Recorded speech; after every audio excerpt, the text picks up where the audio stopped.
성도 여러분, 반갑습니다. 오늘 저희가 함께 나눌 말씀은요, 열왕기하 5장에 나오는 아람의 군대 사령관 나아만 이야기입니다. 이분 대단한 용사였지만 아시다시피 나병 때문에 아주 큰 고통 속에 있었죠.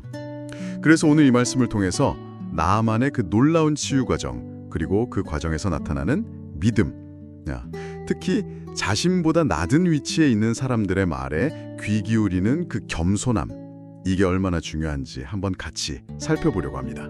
네, 맞아요. 이게 그냥 단순한 어떤 기적 이야기가 아니고요. 당시 강대국 아람의 정말 높은 사람이잖아요, 이 나아만이. 그가 어떻게 이스라엘의 하나님을 만나고 삶이 완전히 바뀌는지 그걸 보여주는 아주 깊은 울림이 있는 이야기거든요. 특히 말씀하신 대로 그 과정에서 전혀 예상치 못한 인물들이 되게 중요한 역할을 해요. 그 부분을 좀 주목해봐야 할 것 같아요. 네, 그렇죠. 말씀 시작을 보면 나아만을 왕 앞에서 크고 존귀한 자, 큰 용사 이렇게 소개하는데 바로 뒤에 그러나 나병 환자더라 이렇게 딱 붙어요. 그러니까 최고의 지위와 정말 최악의 고통이 한 사람 안에 있는 그런 상황인 거죠. 바로 그 상황에서 그의 집에서 이제 수종들던 포로로 잡혀온 어린 이스라엘 소녀가 해결책을 제시하죠. 사마리아에 있는 선지자를 찾아가면 병을 고칠 수 있을 거라고. 우리 주인이 사마리아에 계신 선지자 앞에 계셨으면 좋겠나이다, 이렇게요.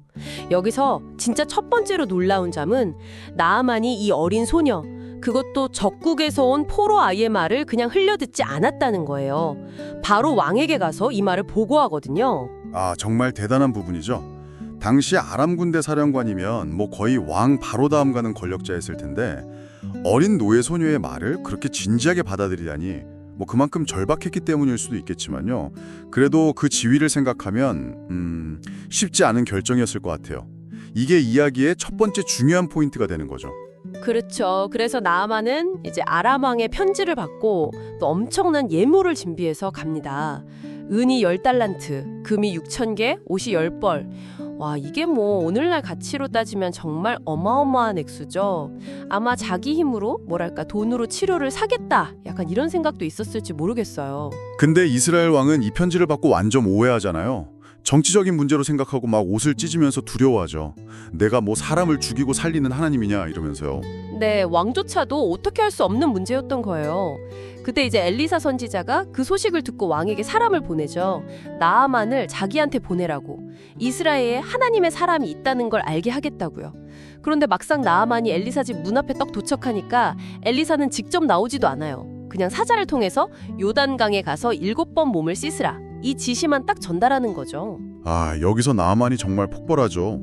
아니 내가 누군데 선지자가 당연히 직접 나와서 정중하게 맞이하고 좀 특별한 의식을 할 줄 알았는데 문전박도에다가 고작 강에 가서 씻으라니. 그것도 하필이면 볼품없어 보이는 요단강이냐 이거죠. 자기 나라에 있는 다메섹강 아바나와 바르발이 훨씬 좋지 않냐면서 막 화를 내요.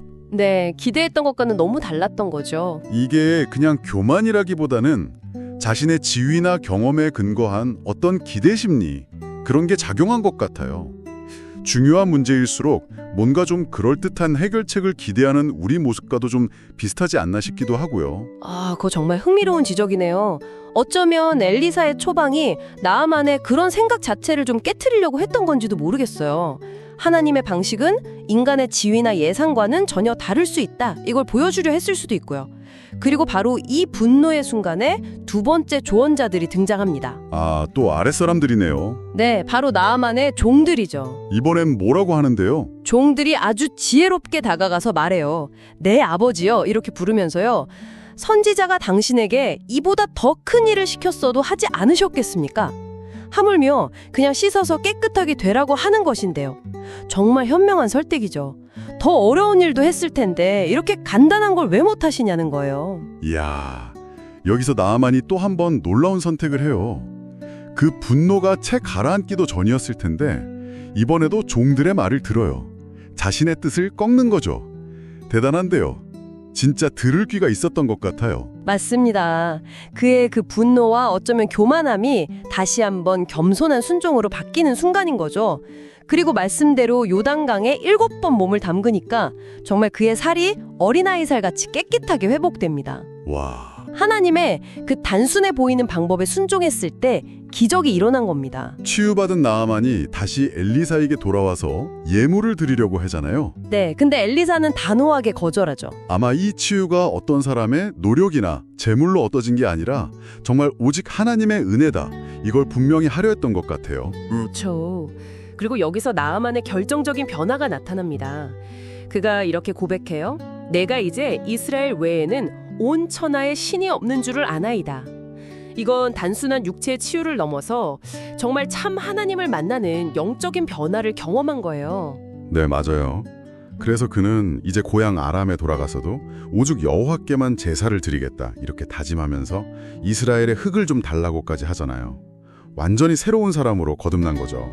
그의 삶이 바뀐 거예요. 네, 정말 놀라운 변화죠. 오늘 이 나아만의 말씀을 통해서 참 많은 걸 생각하게 되는 것 같습니다.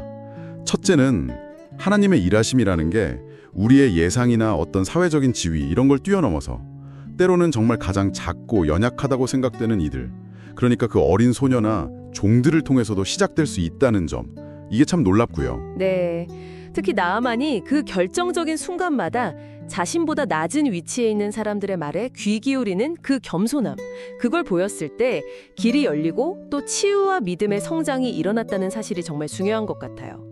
그의 순종이 단순한 행위를 넘어서 살아계신 하나님을 만나는 통로가 된 거죠. 마지막으로 우리 자신을 좀 돌아보게 되는 것 같아요. 혹시 우리 안에도 여전히 이 나아만처럼 하나님의 방법이 내 기대나 내 경험과 좀 다르다는 이유로 혹은 그 메시지를 전하는 사람이 내 기준에 좀 못 미친다는 이유로 마음을 닫고 있지는 않은지, 어쩌면 우리 삶 속에 가장 평범하고 예상치 못한 그런 목소리들, 그 안에 담긴 하나님의 세미한 음성에 귀 기울일 때 우리 역시 놀라운 변화를 경험하게 될지도 모르겠습니다.